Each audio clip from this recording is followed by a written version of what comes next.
Bugungi voqea biroz boshqacharoq. Tasavvur qiling, dengizni bo'yida bir qiz tongda quyosh nurlarida yalangoyoq qum ustida yuribdi.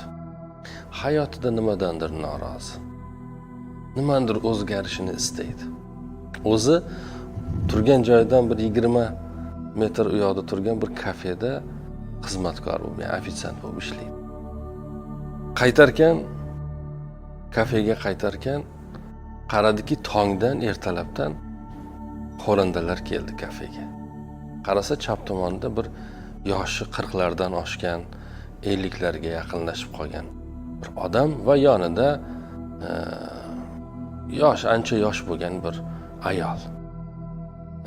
Ularni o'zaro munosabatidan ma'lumki, yosh bir oila deylik, bilmayman. Kafe xizmatchilarining qo'lida qog'ozi bo'ladi va ular u qog'ozga xo'randalarni, buyurtmalarni yozib oladi, adashmaslik uchun, almashtirib yubormaslik uchun yozib olishadi. Qiz borib daftarni olmoqchi bo'ldi, lekin fikrdan qaytdi. Bor yo'g'i 2 kishi bo'lsa eslab qola olmayman. Eslab qolishga urinaman. Men buni uddalayman dedi. Va bordi. Xush kelibsizlar dedi. Nima istaysizlar dedi. Endi bularning buyurtmasini olib kelaman deb yo'lga chiquvdiki, qarasa yana 3 ta xo'randa kelibdi. Yigitlar, jo'shib turgan yigitlar. Ularning oldiga bordi. Xush kelibsizlar dedi. Bularni ham eslab qolaman dedi. Nima istaysizlar dedi. Xullas ketdi, bordi. Yo'lda ketarkan kafega kirishda o'ng qo'lda bir odam o'tirgandi. O odam qizim dedi, Labay otaxon dedi, bir piyola suv dedi.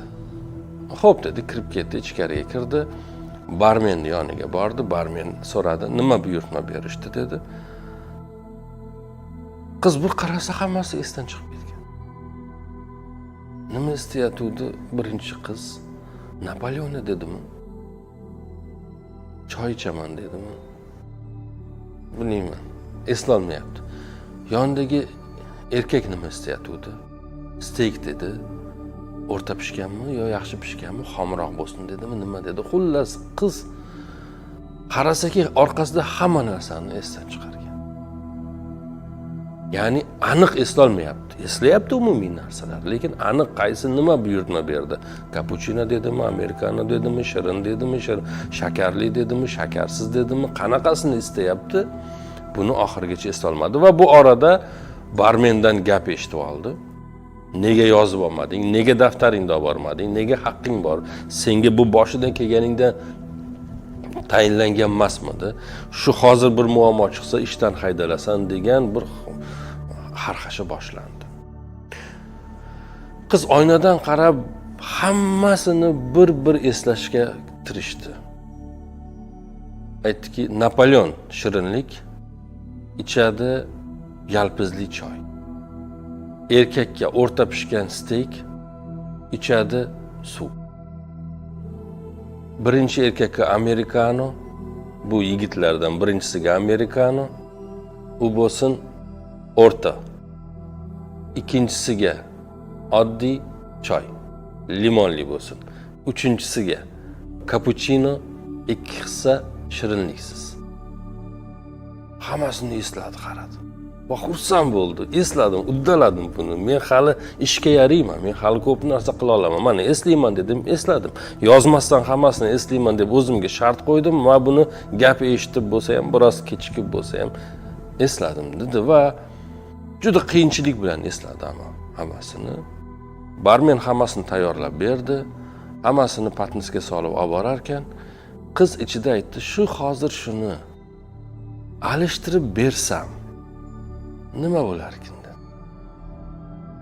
Men-ku bular nima buyurtma berganini amallab bo'lsa ham esladim, ammo bular nima buyurtma qilganini eslay oladimi? Dedi-da, unisinikini bunga, bunisinikini bunga almashtirib qo'ydi. Ya'ni birinchi borgan juft bordi-ku, erkak va ayol. shirinlikni erkakni yoniga qo'ydi, steykni ayolni yoniga qo'ydi. Xuddi shunday choyni ham almashtirdi. Ular pinagi ham buzilmadi. Nimaga bunaqa qilyapsan? Men buni istamadim. Bu bunga demadi. E'tibori ham keldi yigitlarning oldiga. Americano deganning oldiga cappuccinoni qo'ydi, choy deganning oldiga americanoni qo'ydi, cappuccino istaganning oldiga choyni qo'ydi. Va ularda ham pinagi buzilmadi. Xuddi o'zlari shuni buyurtma qilganday olib iste'mol qilishni boshladi. Hayotda juda ko'p bo'ladi bunday. Ayniqsa restoranlarga borsangiz, odamlarni o'zini tutishi, oliftalik qilishlari, go'yo butun boyagi ichadigan narsa o'zi aniq, lekin hamma kofelarni turini bilishligini bildirish uchun hammasini sanab chiqishlar, o'sha xizmatkorlarni noqulay ahvolda qoldirish uchun ularni uning qanaqa, buning bunaqami, buning shirinmi, buning tuzi qanaqa, yaxshi pishirasizlarmi, yomon pishirasizlarmi, shirinlagan o'zingiz qaysini taklif qilasiz?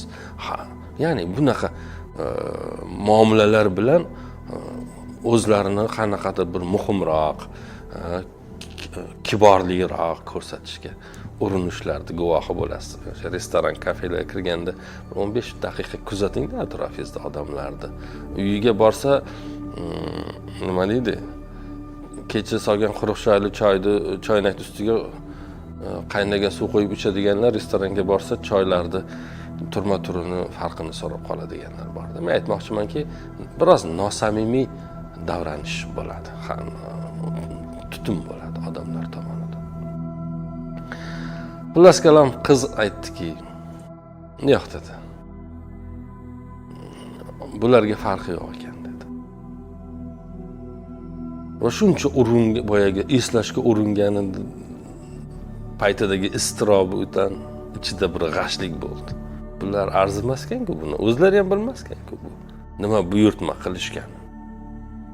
deb turuvdi, kirib ketayotganda qarasa, o'ng qo'lda bir odam yuragini changallab jonsiz yotgan. Keyin tez yordam keldi. Aniq bo'ldiki, u odam dorisini ichish uchun ulgurmagan, dorisini ichishga, ya'ni, va yurak xurujidan vafot etgan.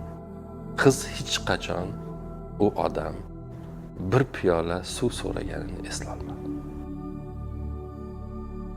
Shu qadar band ediki, o'zini kimligini, nimaga qurbi yetish yetmasligini, xotirasi kuchli kuchsizligini aniqlash bilan, atrofdagi odamlarni tutumlarini aniqlash bilan, barmen bilan munosabatda muammo chiqishini oldini olishga shu qadar ko'p kuch sarfladiki, eshikka kirishdagi odamni qizim bir piyola suv ber deganini unutdi.